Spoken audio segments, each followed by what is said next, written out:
Finally, nakapag-skincare na ako, naka-half bath na ako. Ang sarap maligo pag galing ka sa initan at galing ka sa labas. Ang dami namin ginawa for today. And 8 p.m. na, so magdi-dinner kami.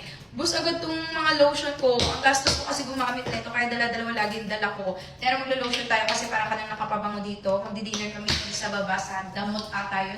Pero siyang fine dining siya. So ito na lang yung dinines ko ngayon. O diba? Very simple lang tayo. Kasi sobrang nakakapagod. What a long day. And ito palang natin lotion. Kung naghahanap kayo na may SPF, ito may SPF 50, UVA, UVB, sun protection, and very calming siya sa skin kasi may cooling effect at may built-in na rin siya na perfume. So all-in-one na siya. Very soothing and non-greasy, non-sticky. Tapos anti-aging pa siya.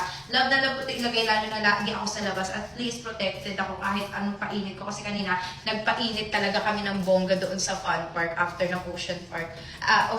Ocean Park dito sa Cebu. And super sayo doon. Sana meron din ganun sa Manila. Kasi pwede siya sa adult and pwede siya sa bata. Like sila April and ayaw nang umuwi. Gusto na lang doon. Sabi ko gabi na and buong araw nasa labas lang kami. So yeah, very fresh look lang tayo. Tapos maglalagay na lang ako ng magic potion. So kung gusto niyo umorder, available to dyan sa TikTok shop. And umorder kayo ng glass skin set. Kasi nakakatulong yun para pakinisin kayo. Kung gusto niyo ng ganung skincare, 4 na yun nandoon sa set na to. Pumunta na lang kayo sa TikTok shop.